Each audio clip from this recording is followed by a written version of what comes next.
ओम नमो भगवते वासुदेवाय। एकविंश अध्याय। तपविद्यारे विष्णुतोषी कर्दम नामे महाऋषि विवाह मनु कन्या संग एकविंशरे ए प्रसंग।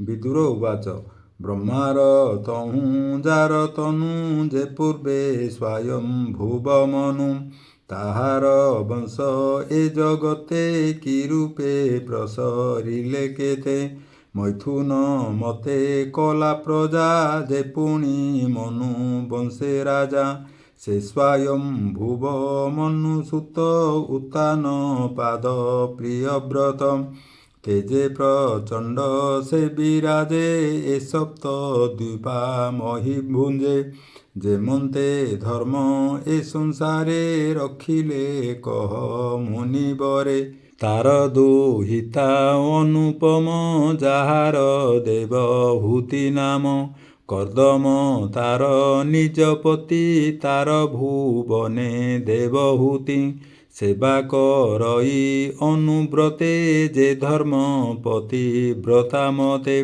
स्वामी सुहागे सौभाग्ये मैथुन भावे रतिरंगे ताहार गर्भे पुत्र केते जन्मिले कह मो अग्रते ताहा श्रवणे इच्छा मोर कह सदये मुनिवरम मनुत नया जे आकुति ताहांकु रुचि प्रजापति ब्रह्मज दक्ष प्रजापति से पुणी लभीन प्रसूति सृष्टि सृजिले केउं भावे भोमुनि ताहा कह एवे। मैत्रेय उवाच कर्दम राई वेदवर बोइले प्रजा सृष्टिकरम ब्रह्मार आज्ञा घेनि शिरे मिलिले सरस्वती तीरे अति कठोर तप कला शुण हे जेते दिन गला देवंक अयुत बरसे बसिला आत्मार विश्वासे समाधि जोगरे कर्दम सेविले पुरुष उत्तम तप समाधि क्रिया जोगे निश्चल भक्ति अनुरागे तार समीपे ऋषिकेश तक्षणे होइले प्रकाश शुक्ल शरीर शून्य मार्गे प्रसन्न हेले सत्य जुगे शुक्ल कमल माला गले बदन शोभित कुंडले शबद ब्रह्म रूप धरी सते आदित्य नुहे सरी लोचन पुंडरीक दल सुंदर अलका कपोल विरज वस्त्र परिधान सुस्निग्ध मुख शोभावन किरीट कुंडल विराजे शंख कमल गदा साजे चक्र विराजे दक्ष करे स्वतेजे दश दिगपुरे स्मित बारिज चक्षुभेनी विराजे निज तेज घेनी सुंदर हास्ये मन मोहे कोटि कंदर्प समनोहे गरुड़ स्कंधे आरोहण अमूल्य रत्न विभूषण भ्रुभंग अनुग्रह मुख देखन्ते हरे भव दुख श्रीवत्स चिन्ह हृदय साजे कौस्तुभ मणि कंठ माझे शून्यमंडले विष्णु देखी उठिला आसन उपेखी बहु बरस तपश्रम देखन्ते गला मन भ्रम रोमहरस कलेबर नयनु बहे अश्रुधार कर अंजलि देई माथे दंड प्रणाम भूमिगते आनंदे पाई मनोरथ बोलई होई कृतकृत्य कर्दम उवाच भोनाथ तव दर्शन सफल कला मो नयन जे रूप देखिबार अर्थे जोग साधन्ति मुनि सन्ते ଭୋନାଥ ତୋହର ଚରଣ ଜୀବର ପରମ କାରଣ। ତୋ ପାଦ ପଦ୍ମନାଭ କରି ଭବସାଗରୁ ଯାନ୍ତି ତରି। ଏଭାବେ ଛାଡ଼ି ଯେ ସଂସାରେ ବିଷୟ ରସ ଆଶ୍ରା କରେ। ନରକେ ଯାନ୍ତି ସେହି ମତେ ସେ ତୋତେ ପାଇବେ କେମନ୍ତେ। ସେହି ପ୍ରକାରେ ମନ ମୋର କଳ୍ପଇ ବିଷୟା ଗୋଚର। ତୋର ଆଦେଶେ ସୃଷ୍ଟି ଧର୍ମେ କଳ୍ପଇ ଗୃହସ୍ଥ ଆଶ୍ରମେ। ଯେ ଗୃହ କାମ ଧେନୁ ପ୍ରାୟେ କୁଟୁମ୍ବ ଜନ ମନ ମୋହେ। ତୋର ଚରଣ କଳ୍ପଦ୍ରୁମ ଆଶ୍ରେ ଲଭିବି ସର୍ବକାମ। ତୋର ଆଦେଶେ ସୃଷ୍ଟି ଜନ ଗୃହସ୍ଥ ଆଶ୍ରମେ ବନ୍ଦନ। ମୁଁ ସେ ଲୋକଙ୍କୁ ଅନୁସରି ତୋର ଆଜ୍ଞାରେ ଦଇତ୍ୟାରି। ତୋ ଅନୁଗ୍ରହେ ମନୁ ରାଜା କଳ୍ପିବ ତାହାର ତନୁଜା। ବଳି ନିବେଦି ଗୃହ ଧର୍ମେ ଯେମନ୍ତେ ରମିବି ଆଶ୍ରମେ। ତୋ ପାଦ ତାପତ୍ରୟ ଛତ୍ର ଏକଥା ଜଗତେ ବିଖ୍ୟାତ। ତୋ ରୂପ ଗୁଣ ଅବତାର ନିର୍ମଳ ବହେ ସୁଧାଧାର। ତେଣେ ଲୋଭିତ ଯାର ଚିତ୍ତ ସେ ନୋହେ କାଳ ଚକ୍ରେ ଗ୍ରସ୍ତ। ତୋ କାଳ ଚକ୍ରର ମହିମା କେ କରିପାରେ ଗୁଣ ସୀମା। ଯାହାର ବ୍ରହ୍ମ ରୂପୀ ଅକ୍ଷ ଭ୍ରମଣେ କେବା କରୁ ଲକ୍ଷ୍ୟ। ତୃତୀୟ ଦଶ ଅର ହୋଇ ତ୍ରିଶତ ଷଷ୍ଠୀ ପର୍ବ ଯହିଁ। ଅନନ୍ତ ପତ୍ର ସଟ ନେମି ତ୍ରିନାଭି ଯେହୁ ବ୍ୟଗ୍ରଗାମୀ। ଏ ରୂପେ ଧାମେ ଅବିରତେ ପ୍ରାଣୀ ଆୟୁଷ ହରେ ନିତ୍ୟେ। ଏମନ୍ତ କାଳ ରୂପ ଯେହି ତୋ ଭକ୍ତେ ନ ପାରଇ ସେହି। ତୁ ଏକ ରୂପୀ ଛନ୍ନ ଦେହା ଜଗନ୍ମୋହିନୀ ତୋର ମାୟା। ତେଣେ ଏ ସୃଷ୍ଟି ସ୍ଥିତି ଅନ୍ତ କରୁ ତୁ ଉର୍ଣ୍ଣ ନାଭିବତ। କାମୀ ଅକାମୀ ମନ ପୂର୍ଣ୍ଣ କରେ ତୋ ପାଦ କଳ୍ପଦ୍ରୁମ। ଏଣୁ ମୁଁ ନିଷ୍ଠା କାମ ବଳେ ନମଇ ତୋ ପାଦ କମଳେ। ଭୋନାଥ ତୋହର ମହିମା କେ କହିପାରେ ଗୁଣ ସୀମା। ମୈତ୍ରେୟ ଉବାଚ। ଏମନ୍ତ ମୁନି ବାକ୍ୟ ଶୁଣି ଗରୁଡ଼ ସ୍କନ୍ଧେ ଚକ୍ରପାଣି। ଜ୍ୟୋତି ସ୍ୱରୂପ ଶୂନ୍ୟେ ଥାଇ କହନ୍ତି ମୁନି ମୁଖ ଚାହିଁ। ଶ୍ରୀ ଭଗବାନ ଉବାଚ। ଶୁଣ ହୋ ପ୍ରଜାପତି ସୁତ ମୁହିଁ ଜାଣିଲି ତୋର ଚିତ୍ତ। ତୁ ଯେଣୁ ପୂଜି ମୋ ଚରଣ କଳ୍ପିଲୁ ସୃଷ୍ଟିର କାରଣ। ଅବଶ୍ୟ ତାହା କରିବଇଁ ମୋ ପୂଜା ବ୍ୟର୍ଥେ ନ ଯାଇ। ତୁ ଏବେ ସାବଧାନେ ଶୁଣ କହିବା ତହିଁର କାରଣ। ଯେ ପୂର୍ବେ ପଦ୍ମ ଯୋନି ତନୁ ସମ୍ଭୂତ ସ୍ୱୟଂ ଭୁବ ମନୁ। ଏ ବ୍ରହ୍ମାବର୍ତ୍ତେ ରାଜା ହୋଇ ପାଳଇ ସପ୍ତ ଦ୍ୱୀପାମହୀ। ତାହାର ଶତ ରୂପା ନାରୀ ରୂପେ କମଳା ନୋହେ ସରି। ସେବେନି ଜନେ ଏକ ରଥେ ତୋ ରୂପ ଦେଖିବାର ଅର୍ଥେ। ତୋହର ସମୀପେ ସାକ୍ଷାତେ ମିଳିବେ ବେନି ଦିନ ଅନ୍ତେ। ତାର ଦୁହିତା ଦେବହୂତି ରୂପେ ସମାନ ନୁହେଁ ରତି। ତାର ବୟସ ରୂପ ଗୁଣେ ଅପରେ କେ ଅଛି ପ୍ରମାଣେ। ତା ରୂପ ଅତି ମନୋହର ତୁ ତାହା ଅନୁରୂପେ ବର। ସେ କନ୍ୟା ସମର୍ପିବ ତୋତେ ଯେ ବିଧି ବିଧାନ ଉକତେ। ତୁ ମୋ ଚରଣେ ଚିତ୍ତ ଦେଇ ଯେତେ ବରଷ ତପେ ଧ୍ୟାଇ। ନିରତେ କଲୁ ଆତ୍ମା ଯୋଗ ଏବେ ବିଷୟ ଅନୁରାଗ। ମନୁ ଦୁହିତା ତୋର ସଙ୍ଗେ ନିରତେ ଭଜୁ ଅନୁରାଗେ।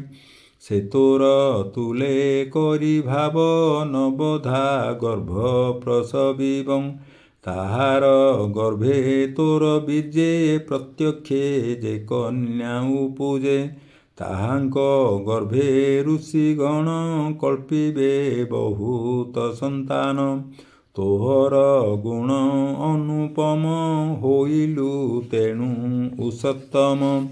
ତୁଜେ ମୋ ଆଜ୍ଞା ଶିରେ ଧରି ମୋତେ ତୁ ତୀର୍ଥ ପ୍ରାୟ କରି। ଅଶେଷ କର୍ମ ଫଳ ଦେଇ ମୋତେ ପାଇବୁ ତେଣୁ ତୁହି। ଅଶେଷ ଭୂତେ କରି ଦୟା ତୋତେ ନ ଲାଗୁ ବିଷ୍ଣୁ ମାୟା।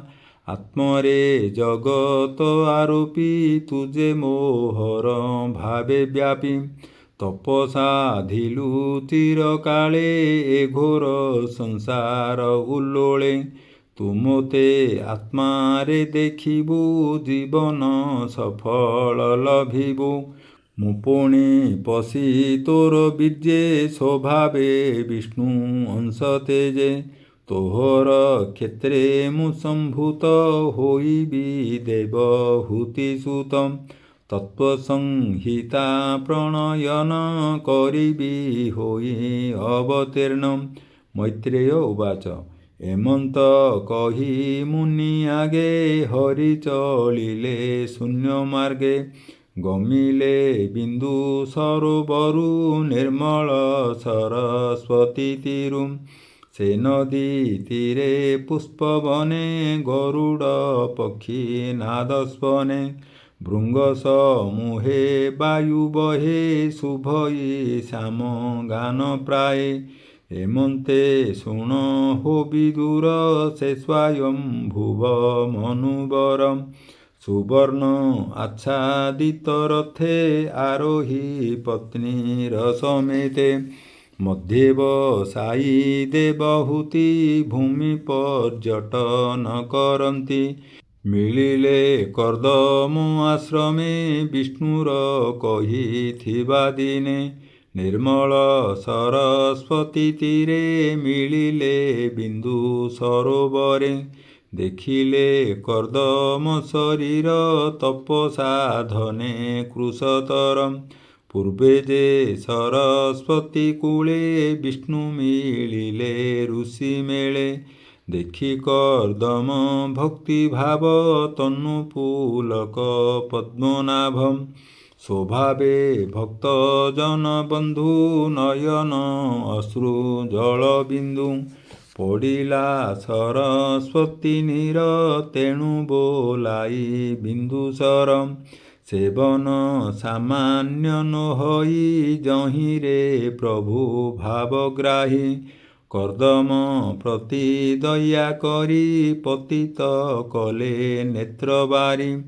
ପୁଣ୍ୟ ପବିତ୍ର ସୁଧା ଜଳ ସ୍ୱଭାବେ ନିର୍ମଳ ଶୀତଳ। ଯେ ପୁଣ୍ୟ ଜଳ ମୁନିଗଣେ ସେବା କରନ୍ତି ଅନୁକ୍ଷଣେ। ପବିତ୍ର ଦ୍ରୁମ ଲତା ଘନେ ନାଦ କରନ୍ତି ପକ୍ଷୀଗଣେ। କ୍ରୀଡ଼ନ୍ତି ନାନା ବନ ଜୀବେ ଗଭୀର ଶୁଭେ ଭୃଙ୍ଗରବେ। ସକଳ ଋତୁ ଫଳ ଯହିଁ ପୁଷ୍ପ ପଲ୍ଲବ ବିରାଜଇ। ମତ୍ତ ମୟୂର ଯୂଥ ଯୂଥ କୋକିଳ ରାବ ସୁଲଳିତ। ପ୍ରମତ୍ତ ଭ୍ରମର ନିକରେ ନାନା ପ୍ରକାରେ କ୍ରୀଡ଼ା କରେ। କଦମ୍ବ ଚମ୍ପକ ଅଶୋକ ନାଗକେଶ୍ୱର କୁରୁବକଂ। କରଞ୍ଜ ପନସ ଅସନ କୁନ୍ଦ ମନ୍ଦାର ଚୁତବନ। ହଂସ କାରଣ୍ଡ ପନ୍ତି ପନ୍ତି ଜଳ କୁକୁଟ ରାବଦ୍ୟନ୍ତି। ଚକୋର ଚକ୍ର ବାକ ବାଣୀ ଅତି ଗଭୀର ପରିମାଣୀ। ଗୟଳ ସଲ୍ଲକ କୁଞ୍ଜର ତରକ୍ଷୁ ହରିଣ ଶୂକର। ବାନର ଗୋଲାଙ୍ଗୁଳ ସାଜେ ନକୁଳ କସ୍ତୁରୀ ବିରାଜେ। ସେ ତୀର୍ଥ ବରେ ଆଦି ରାଜା ରଥେ ମିଳିଲା ମହାତେଜାଂ କଳତ୍ର ଦୁହିତା ସମେତେ ପ୍ରବେଶ ହେଲା ରତ୍ନରଥେ ଦେଖିଲା ମୁନିଙ୍କ ବଦନ ସ୍ୱଭାବେ ହୂତ ହୁତାସନ ସ୍ୱଭାବେ ଘୋର ତପ ତେଜେ ସୁନ୍ଦର ଶରୀର ବିରାଜେ ବିଷ୍ଣୁ ଦେଖିଲେ ଯା ଶରୀର ସୁନ୍ଦର କେତେ କମାତର ଅମୃତ ତୁଲ୍ୟ ବିଷ୍ଣୁ ବାଣୀ ସେ ମୁନି କର୍ଣ୍ଣ ପଥେ ଶୁଣି ରୋମ ପୁଲକ କଳେବର ନେତ୍ରେ ଆନନ୍ଦ ଅଶ୍ରୁଧାର ଶିରେ ସୁନ୍ଦର ଶୋହେ ଜଟା ବସନ ଚିରାଣିକା ଛଟାଂ ସେ ମୁନି ମଳିନ ଯେ ଗାତ୍ର ରତ୍ନ ଯେ ସନେ ଅସଂସ୍କୃତମ୍ ଏମନ୍ତ ଦେଖି ନୃପମଣି ସଙ୍ଗତେ ନିଜ ପତ୍ନୀ ଘେନି ରଥୁ ତୁରିତେ ଅବତରି ମୁନି ସମୀପେ ଦଣ୍ଡଧାରୀ ମିଳିଲେ ଯୋଡ଼ିବେନି ପାଣି ପାଦେ ପ୍ରଣାମ କଲେ ପୁଣି ଦେଖି ଉଠିଲେ ମୁନି ବେଗେ ଆଶିଷ କଲେ ମନ୍ତ୍ର ଯୋଗେ ବିଷ୍ଣୁ ଆଦେଶ ଗୁଣି ମନେ ଆନନ୍ଦ ଉଲ୍ଲୋଳ ଲୋଚନେ ପୂଜିଲେ ବସାଇ ଆସନେ କହନ୍ତି ଅମୃତ ବଚନେ କର୍ଦ୍ଦମ ଉବାଚ ତୋ ଆଗମନେ ନୃପବର ଧନ୍ୟ ଏ ଆଶ୍ରମ ମୋହର ତୁମ୍ଭ ଭ୍ରମଣ ଏ ଜଗତେ ସାଧୁ ଜନଙ୍କ ରକ୍ଷା ଅର୍ଥେ ଅସାଧୁ ଜନ ବିନାଶନେ ନିଶ୍ଚଳେ ଧର୍ମର ସ୍ଥାପନେ ରବିଶ ଶାଙ୍କ ଅଗ୍ନିଜମ ଇନ୍ଦ୍ର ବରୁଣ ବାତ ଧର୍ମ ଏ ଅଷ୍ଟ ଦିଗ ପାଳ ତେଜ ଏଣୁ କ୍ଷତ୍ରିୟ ଅଷ୍ଟଭୁଜ ଏଣୁ ତୁମ୍ଭଙ୍କୁ ନମସ୍କାର ତୁ ଧର୍ମ ମୂର୍ତ୍ତି ନୃପବର ରଥ ଆରୋହୀ ତୋ ବିହାର ଅସତ ଜନ ଗର୍ଭହର ଘୋର ଗର୍ଜନ ଧନୁରବେ ଉଦଣ୍ଡ ସଂଗ୍ରାମ ଉଚ୍ଚବେ ବେଷ୍ଟିତ ଚତୁରଙ୍ଗ ବଳେ କମ୍ପାଇ ଅବନିମଣ୍ଡଳେ ସୂର୍ଯ୍ୟର ପ୍ରାୟ ତେଜ ଧରି ଖେଟ ଖର୍ବଟ ବନଗିରି ଶତ୍ରୁ ବିନାଶେ ସାବଧାନେ କ୍ଷତ୍ରିୟ ଧର୍ମ ଏ ପ୍ରମାଣେ ଏହା ନ କରି ଯେବେ ଘରେ ସୁଖ ଶୟନେ ନିଦ୍ରା କରେ ତେବେ ଅସତ ରିପୁ ବଳ ନାଶନ୍ତି ଭୁବନ ମଣ୍ଡଳ ତଥାପି ପୁଛୁ ହେ ରାଜନ ଯେ ଅର୍ଥେ ତୁମ୍ଭ ଆଗମନ ତୁମ୍ଭର ପ୍ରିୟ ଭାବ ଯେହି ସୁହୃଦ ଭାବେ କରିବଇଁ ଏମନ୍ତ କହି ରାଜା ଆଗେ କର୍ଦ୍ଦମ ଅତି ସୌଭାଗ୍ୟେ ବିଷ୍ଣୁର ବଚନ ସୁମରି ଅଧିକ ପ୍ରିୟ ଭାବ କରି ସେ ମୁନି ଚରଣ ପଙ୍କଜେ ବ୍ରାହ୍ମଣ ଜଗନ୍ନାଥ ଭଜେ ଇତି ଶ୍ରୀମଦ୍ ଭାଗବତେ ମହାପୁରାଣେ ପାରମହଂସ୍ୟାଂ ସଂହିତାୟାଂ ତୃତୀୟ ସ୍କନ୍ଧେ ମନୁକର୍ଦ୍ଦମ ସମ୍ବାଦो ନାମ एकविंशोऽध्यायः ଶ୍ରୀକୃଷ୍ଣଂ ସମର୍ପଣମସ୍ତୁ। ଓಂ ନମୋ ଭଗବତେ ବାସୁଦେବାୟ।